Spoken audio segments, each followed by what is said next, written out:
I'm feeling quite a bit better. My voice isn't quite so bad. It's coming back. We're getting better, guys. Still a little bit of time, but with this weather, it's really hard to do anything. I did mess around in the trunk yesterday while it was nice. I got in there, cleaned up my mess, because for real, guys, when I was back there last fall, it was cold, it was raining. I was back there freezing, just shivering. I was like, you know what? I am done for real, and I left everything for real, like the screwdriver I've been looking for, like 2 pairs of my wire strippers back there. Just, I was like, man, there it is. That's where I left it. The cover to the little space that's in there, I left that out. It's been sitting in the shed. I put that back in, and I was looking at the amps a little bit because I turned them down, and this is what I noticed.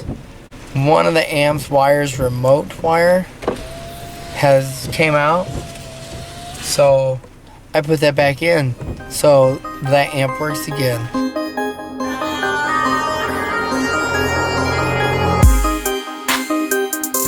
What up, trappers? We are back, and as you can tell, I got the trunk open. I started to work a little bit on the preparations on the stereo project. I'll show you a little bit of what I did. I didn't really do a whole lot as far as back here in the trunk, but I was checking out the amps and I noticed we had some problems, and I'll show you guys that here in just a second. But the speakers here, the 2 subs that were up, I took those ugly covers off. They had those, let's see if you can see, they had those ugly chrome covers. I took those off and faced them this way. This box and these speakers are coming out of here, guys. That's not gonna stay. We're gonna pair up these other 2 that I have back here. We'll give you a better look at those maybe another time when the lighting's better, but we're gonna pair up that ported box and those power acoustic subs. But this is what I'm working on here, guys. This is what I ran into. I have a bunch of freaking busted RCAs. See, look at that, like just junk. These things are cheap. These are cheap ones, and those are busted and junk. And let's see, I had a damn splitter that was busted. Yeah, right here, you see the end of that's busted. So I had all kinds of problems back here I wasn't really even aware of, and I'm not really sure where it stemmed from. But we went to AutoZone and we picked up a few things. AutoZone here in Napanee had these for me. They had these Y adapters. I'm not sure exactly how many I need. I bought whatever they had in the shelf. I kept the receipt. I figure whatever they got or I don't use, I can take back. And they had a set of 10-foot RCA cables. I have another set inside in case I need them, but that should be plenty now, guys. But this is what we're looking at. I have one of the amps. It's unsecured over here. The other 2 are piled in. There's the caps and the battery, the back of the other sub box. But that's what I'm working on, guys. We're just getting this prepped up and getting it ready for the stereo project. That's definitely to come, but this is what we're looking at right now. A lot of work, and thankfully we're not rained out today, guys. We're dry out here. I just got the white lights on while I'm working. Helps me see around the vehicle, things like that. I just leave the whites on. Man, they're bright too, so that helps me out. But that's what we got going on tonight, guys. Making more progress, I'll show you, but right now it's just kind of slow. I have some other things I have to take care of before I drop the money that it's going to take to finish this project and get this underway. But that's only a week or so out, guys. We're not that far. That's why I'm prepping it now, getting it ready. We're going to get another one of these power acoustic amps here. It's a RZR1 2500D, I think it is. They say they're 2500 watts. I'll show you a little trick to that, guys. They have 2 30 amp fuses.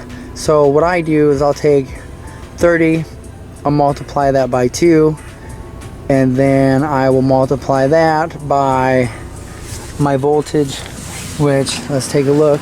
In my case right now, pretty much on average, it'll be right at 13. So you take those numbers, you plug them by that.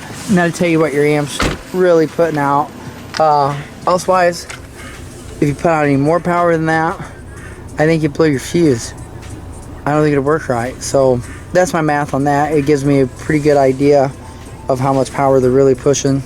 So you can take the 30 times 2, give you 60. 60 times 13, I don't know, whatever the hell that comes out to. I'm not a calculator, but if you punch that into a calculator, that'll tell you about what each one of these is pushing. The same goes for your amps at home pretty much. If you have one fuse or two fuse, say you have a single 25 amp fuse, you take your 25 and you multiply it by 1, of course, which gives you 25, and then you multiply that by your volts. So that'll work there. And actually, I don't know why I said 30 on these. These have two 30 amps, so it'd be 2 times your 3, give me 60. Maybe that is what I said. 60 times my 13. That'll let you know how much you're pushing. These caps, there's no load on them, so they're not lighting up right now, but they light up digital. They tell me the same readout as what's up there. They keep an eye on my voltage from drooping. But that's what we're working on, guys. We're gonna get this wrapped up a bit, make sure that we're pounding again good and hard, because whatever was going on, I really only had one sub hitting, and I don't know for how long. I noticed when I was in here the other day that one of the remote wires had came out of the amp, so I'm not really sure what happened back here. It's hard to say really, but either way, I have the remedy for it. We're gonna get rid of this bundle of crap. We're gonna get these stuff broken out. You can see I have the multimeter there.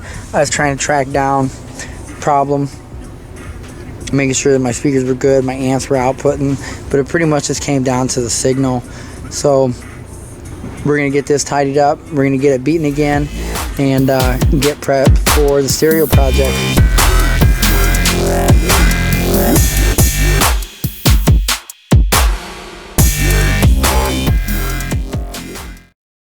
We stand out like bird shit on a black shoe.